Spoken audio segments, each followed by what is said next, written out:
Wih, sedikit ya semuanya sih. Jelas di total. Saya TGP angkatan Oh. 94 Iya, iya. Maros dari KTB SMK 45 Murung. Saya ingin mewawancarai Bapak mengenai pengambilan keputusan Iya. terhadap dilema etika atau rujukan moral. Baik Pak, langsung saja. Pertanyaan pertama, selama ini bagaimana Bapak dalam mengidentifikasi kasus-kasus yang merupakan dilema etika atau rujukan moral? Jadi perlu kami sampaikan terkait dengan pertanyaan ini. Kita di sekolah ini dalam hal terkait program sekolah dan kegiatan sekolah itu selalu kita bahas di stakeholder ya. Di sana kita ada sampaikan program sekolah dan sekolah. Tentu dalam perjalanannya di ini ada satu guru yang memiliki persepsi dan pemahaman yang berbeda. Di situ kita bisa melihat ada hal yang berbeda dari apa yang menjadi program di sekolah. Itu cara mengidentifikasinya. Kemudian Pak, selama ini bagaimana Bapak menjalankan pengambilan keputusan di sekolah ini, terutama untuk kasus-kasus di mana ada dua kepentingan yang sama, kemudian sama-sama mengambil nilai-nilai kebajikan. Jadi ini juga memang hal yang kadang terjadi ya. Kan sering terjadi seperti itu. Ada satu dua guru yang kadang berbeda ya, berbeda persepsinya terkait kebijakan dan program sekolah. Nah itu langkah yang kami lakukan itu ya mendengarkan mereka, menyampaikan apa yang mereka pahami terkait kebijakan dan program sekolah. Terus demikian juga yang lainnya yang berbeda itu, berbeda persepsi, lalu kemudian kami mengambil jalan tengah. Ya, sebenarnya solusinya itu mengambil jalan tengahnya dari dua pendapat ya, dua pendapat dari guru ataupun pegawai ya, berbeda terkait dengan kebijakan atau program sekolah. Bagi saya mengambil jalan tengah. Kemudian Pak, langkah-langkah atau prosedur seperti apa yang biasa Bapak lakukan selama ini? Iya, dan itu tadi, jadi pendekatannya itu kalau itu terjadi di ruang rapat formal, maka seperti tadi kita dengarkan pendapat mereka, lalu kemudian pimpinan mengambil kebijakan, mengambil keputusan. Tentu keputusan yang diambil itu adalah mengakomodasi persepsi yang pendapat mereka. Begitu juga kadang pendekatan secara personal. Hal-hal apa saja yang selama ini Bapak anggap efektif dalam pengambilan keputusan pada kasus dilema etika? Jadi itu tadi memang pendekatannya kan selalu memang kita formal, rapat yang kita rutin. Sebenarnya di situ sebenarnya itu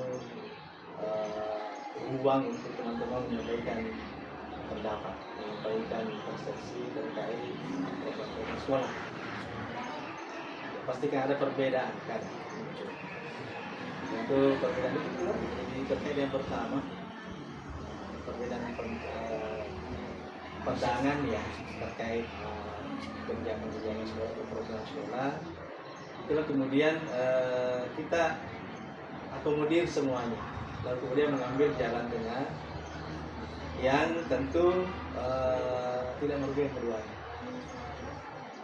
Kita ambil jalan tengahnya yang tidak merugikan keduanya. Pastilah itu adalah untuk kepentingan bersama. Kemudian Pak, yang selanjutnya hal-hal apa saja Pak yang selama ini merupakan tantangan dalam pengambilan keputusan pada kasus-kasus dilema Ya. etika? Jadi tantangan dalam mengambil keputusan karena tidak umum. Itu tadi ketika ada satu dua teman yang bertahan pada keinginan persepsinya, ini kan menjadi tantangan.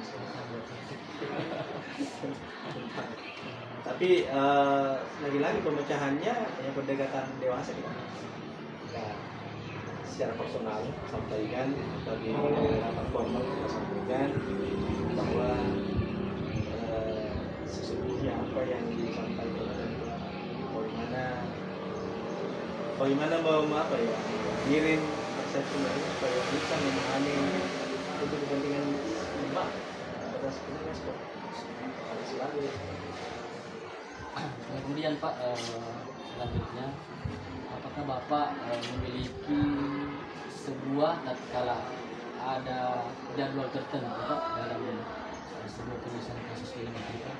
Apakah Bapak langsung menyelesaikan di tempat atau memiliki sebuah jadwal untuk menyelesaikannya, atau kemudian Pak bentuknya atau prosedurnya itu seperti apa yang Bapak biasa jalankan?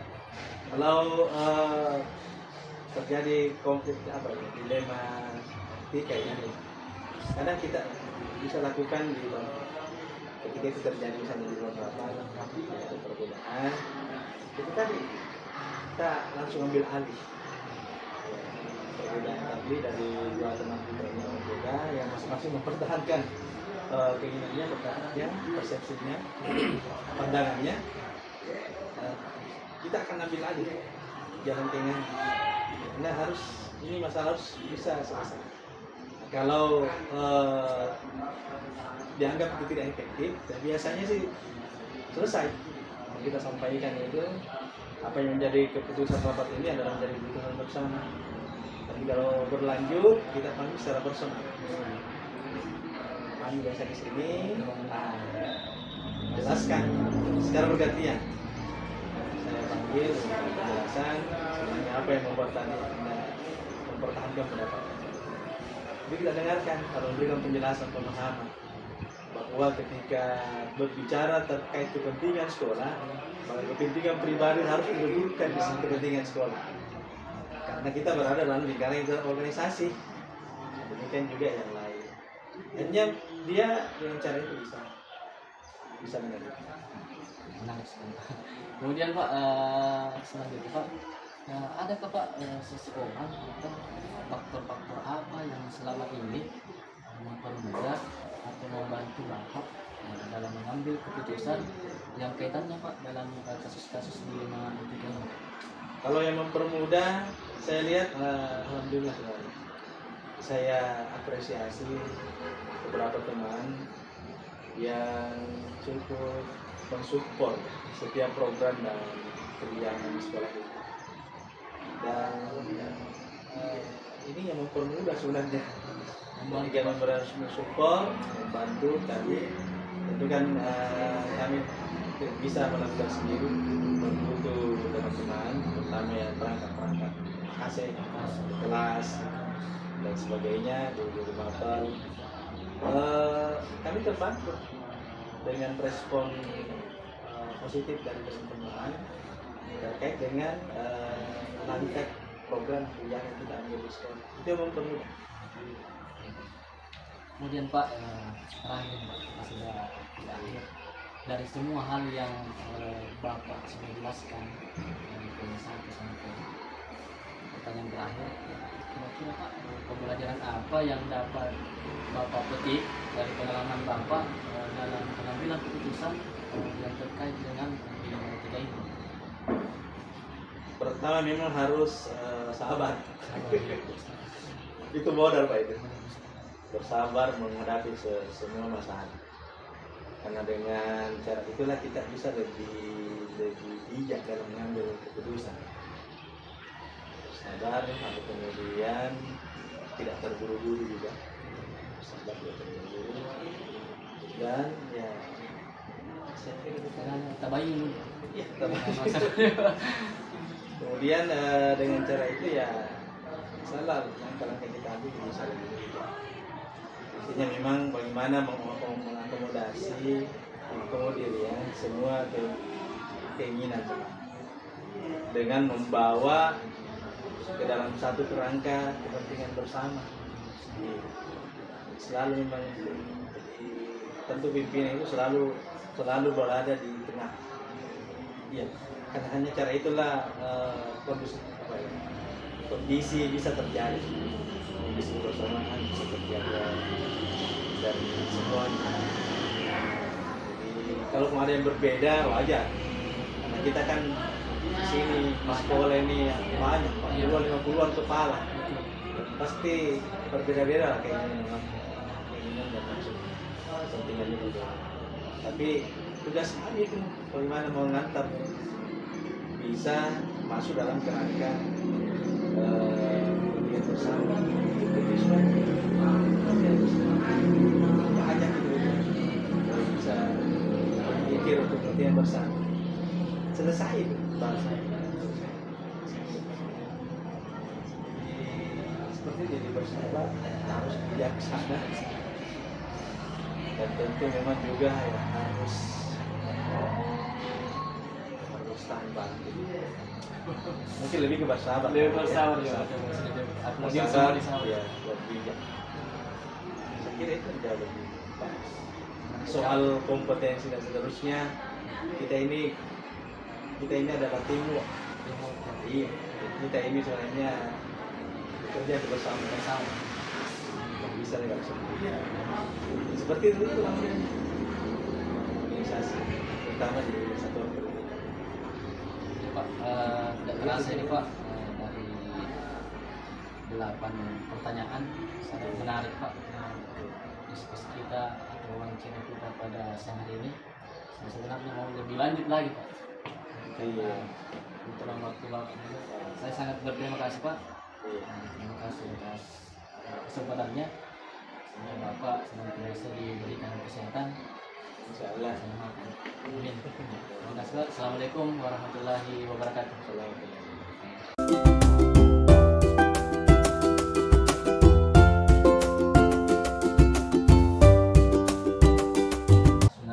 Assalamualaikum warahmatullahi wabarakatuh. Waalaikumsalam warahmatullahi wabarakatuh. Perkenalkan saya Muhammad Yusuf, CBP Angkatan 9 Kabupaten Maros, kerja OPTD SMPN 4 Bandung. Saya akan mewawancarai dalam ini Kepala OPTD SMA 4 Negeri Maros, yang hal ini Pak Abdul Aziz SPD. Saya akan mewawancarai Pak terkait mengenai pengambilan keputusan yang bersifat dilema etika atau bukan moral. Baik Pak, bagaimana kabarnya hari ini? Ya, alhamdulillah baik.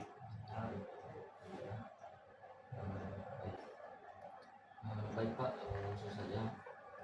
Adapun dalam wawancara ini saya akan melakukan pertanyaan. Yang pertama itu Pak, selama ini bagaimana Bapak dalam mengidentifikasi kasus-kasus yang merupakan dilema etika atau bukan moral?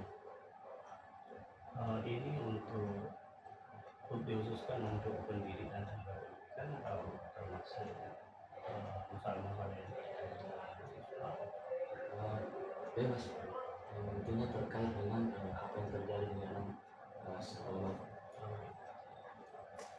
yang pertama untuk memahami bahwa ini adalah dilema etika atau yang termasuk tindakan moral, itu kan pertama-tama kita harus lihat masalahnya itu apa.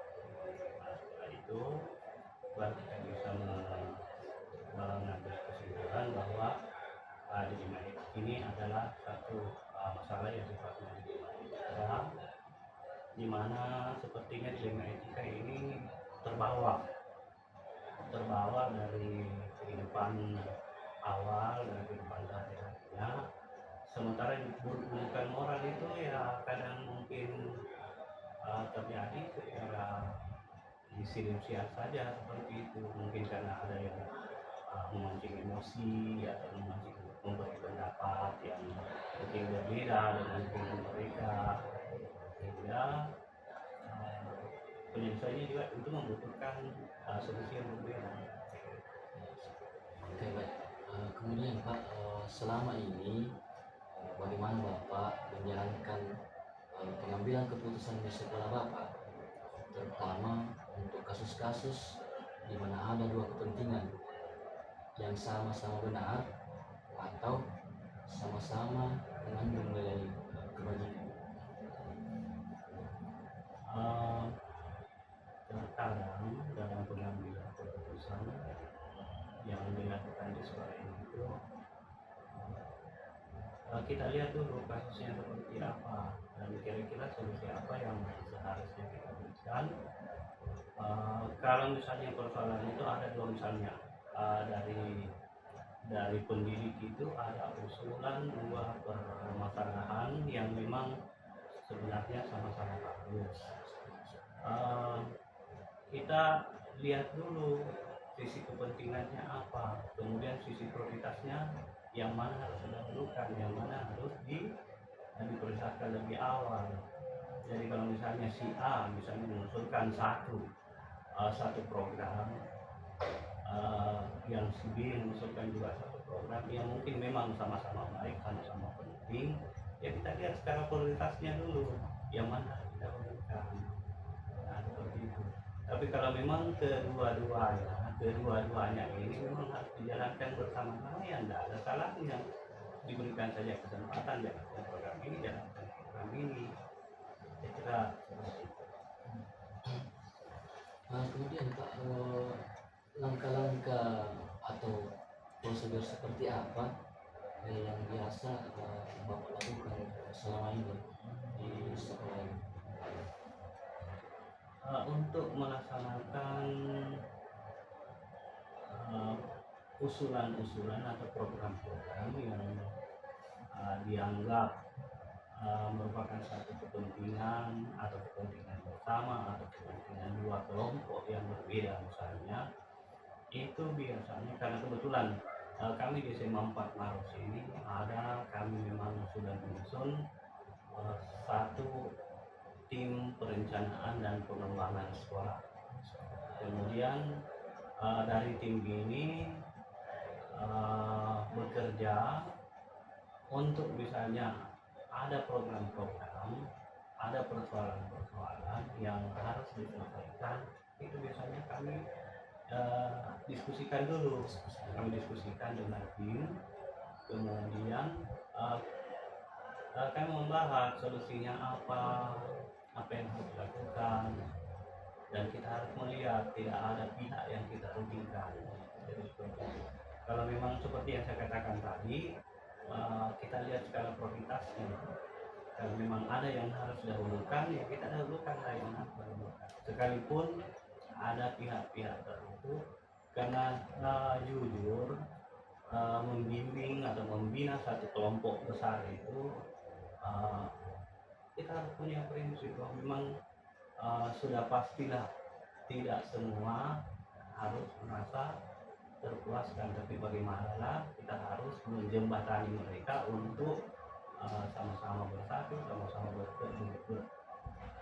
bekerja untuk menyelesaikan satu hal yang lebih penting dulu kalau memang ada yang harus dilakukan, atau sama-sama menjalankan program kalau memang dua-duanya bisa kita laksanakan secara bersama-sama. Kemudian Pak, hal-hal apa saja Pak selama ini Bapak anggap efektif dalam pengambilan keputusan pada kasus dilema etika? Untuk dilema etika ini biasanya kami mengambil jalan ada yang namanya seperti klinis. Ya, seperti klinik itu kita lihat persoalannya apa, kasusnya apa. Kalau memang ada pelanggaran apa, klinik itu kita mungkin langkah pertama sampaikan presiden kenapa seperti ini bisa terjadi. Nah, kita pelajari kalau memang itu sudah etikanya seperti itu, ya kita berikan pembinaan secara pelan-pelan. Nah, kalau sudah dibina secara pelan-pelan masih belum ada hasil, masih seperti itu, kita tingkatkan sedikit dan kalau dari situ masih ini ya kita berikan dalam bentuk ya bentuk sanksi. Saya kira seperti itu. Kalau diantara baik itu peserta didik maupun pendidik dan pendidikan kalau ada seperti itu ya harus dilakukan seperti itu supaya dimana bisa ada perubahan, karena mengubah etika itu memang tidak semudah membalik telapak tangan. Beda tadi yang sifatnya menunjukkan moral gitu kan, oh ini hanya ada masalah ada di luar sana yang bisa membuat dia seperti itu mudah sekali diberikan. Bedanya kalau etika itu memang karena sudah tertanam di jiwanya seperti itu, jadi untuk mengembalikan ini, memperbaiki ini memang harus pelan-pelan.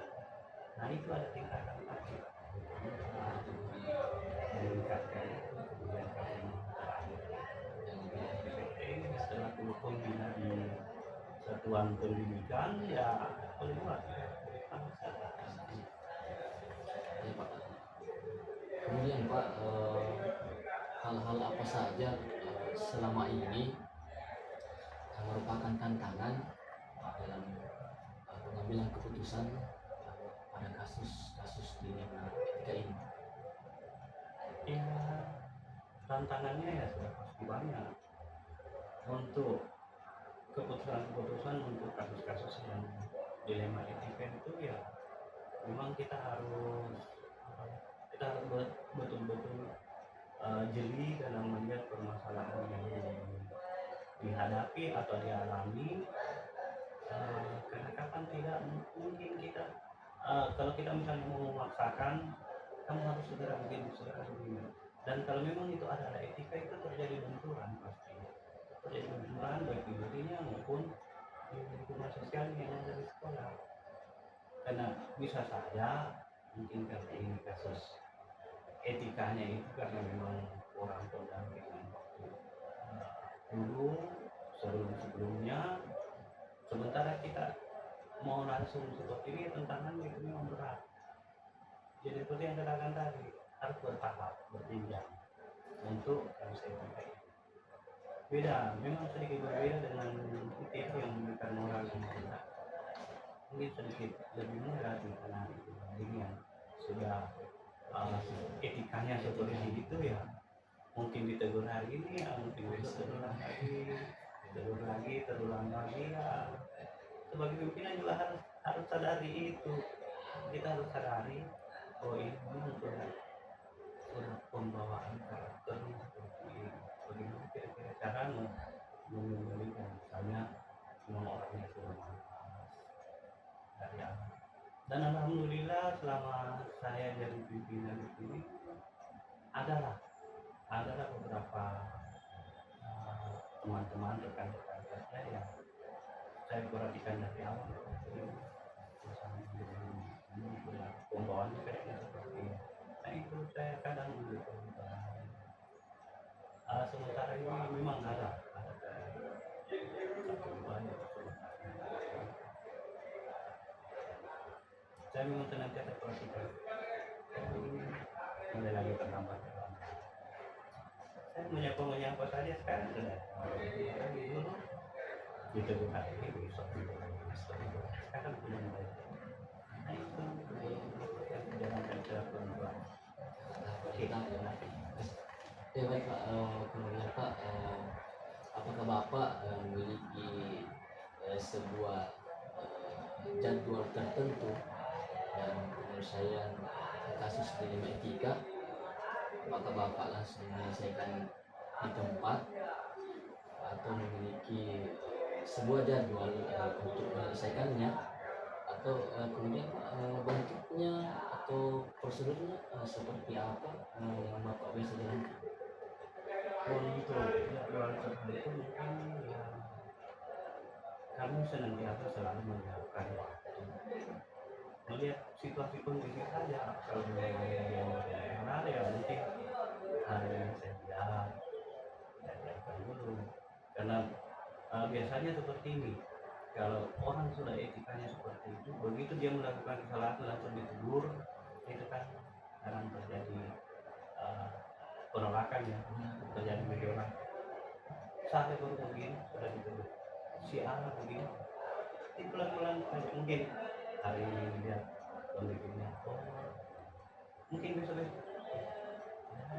kemarin atau tidak masuk kuliah kemarin di kelas ini, apa masalah, nah itu akhirnya mereka sendiri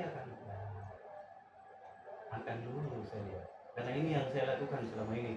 Kalau jadwal khusus memang nggak ada, tapi prosedur seperti ini kita harus melihat dulu, menganalisa dulu, oh ini pendekatan yang harus diberikan seperti ini, sini harus seperti ini, sini harus seperti ini. Sehingga penanganannya itu memang berbeda-beda tergantung kondisi dan ya itu tadi etika yang memang perlu dijalankan oleh orang-orang yang bersangkutan. Kemudian Pak, adakah seseorang Pak atau faktor-faktor apa yang selama ini mempermudah atau membantu Bapak dalam mengambil keputusan dalam kasus-kasus di kita ini? Kalau yang ini pertanyaan ini ya dari awal tadi sudah saya sampaikan, kami di sini itu ada tim kerja yang siap membantu, tergantung apa atau program apa yang dilaksanakan, sehingga kami memang merasa sangat mudah, karena terkadang ada persoalan-persoalan tertentu yang tidak perlu sampai ke saya, jadi tinggal menunggu laporan. Misalnya ada teman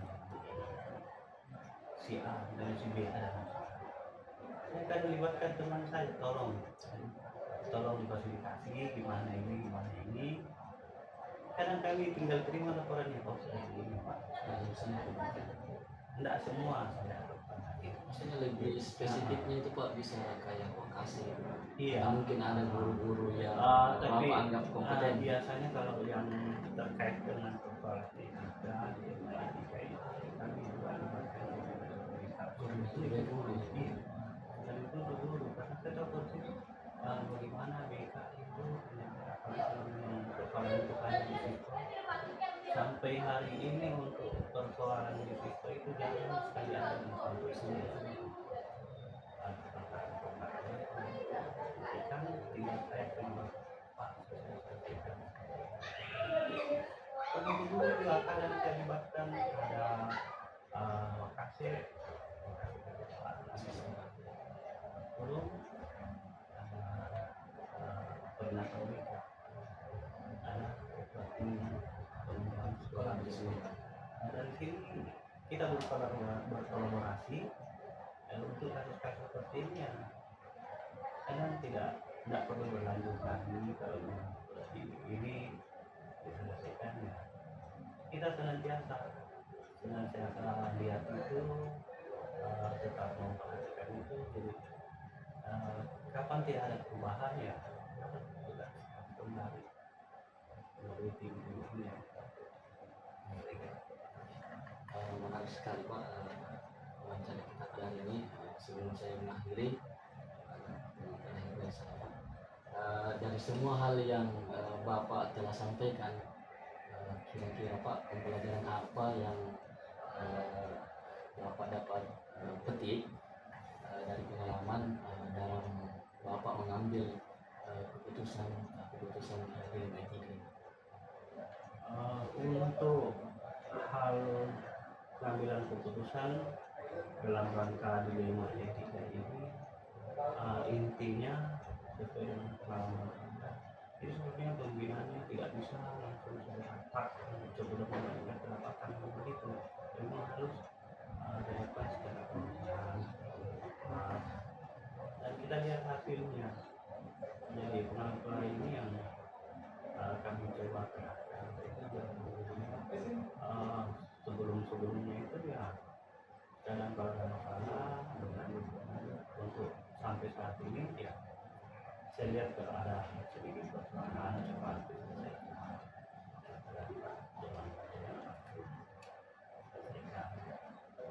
nanti laporannya disampaikan. Jadi pengakuan ini yang saya merasa mudah dalam penyelesaian segala kasus persoalan, dan memang itu kalau saya kadang meminta kalau memang bisa diselesaikan kenapa harus ke saya. Jadi intinya kalau dari segi pengalamannya memang saya masih minim pengalaman, tapi langkah-langkah ini yang saya coba terapkan dan alhamdulillah. Terima kasih Pak atas waktu yang diberikan. Saya berdoakan semoga Bapak senantiasa diberikan kesehatan, kekuatan dan keselamatan dalam memimpin sekolah ini, sehingga dalam pengambilan keputusan-keputusan di etika dapat mendapatkan keputusan yang terbaik. Terima kasih atas waktunya Pak. Assalamualaikum warahmatullahi wabarakatuh. Waalaikumsalam.